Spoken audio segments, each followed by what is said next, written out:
பழனிவேல் முருகனுக்கு அரோகரா. வேலனை வணங்கு, அவர் உனக்கு வேண்டியதை தருவார்.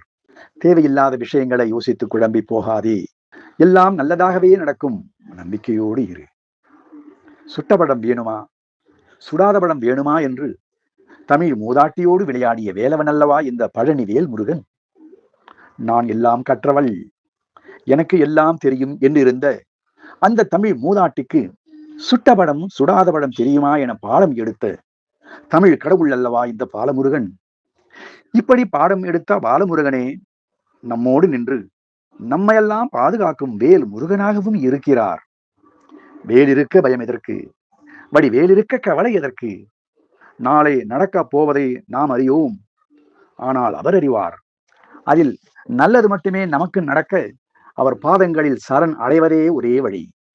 சகலமும் அறிந்த அவர் நம்முடைய வளமான வாழ்க்கைக்கு சிறப்பான ஒரு வழிவகுத்து கொடுப்பார், இது உறுதி. உழைத்தால் உண்டு உயர்வு என்பது போல் முருகன் அருளால் நமக்கு கிடைத்திருக்கும் இந்த வாழ்க்கையில் வெற்றி பெற போராட்ட களம் என்னும் கடல் போன்ற மாய உலகில் ஒரு துரும்பை பிடித்துக் கொண்டு கரை சேருவது போல் முருகன் பாதங்களை பற்றி கொண்டு கரை சேர்ந்து வெற்றி கனியை பறித்திடுவோம். திக்கு தெரியாத காட்டில் முருகன் ஒரு திசை காட்டி, முருகன் ஒரு வழிகாட்டி. எனவே வேலனை விட்டால் வேறு வழி இல்லை. அரோகரா என்று சொல்வாய், பழனி முருகனின் அருளை பெறுவாய். பழனிவேல் முருகனுக்கு அரோகரா.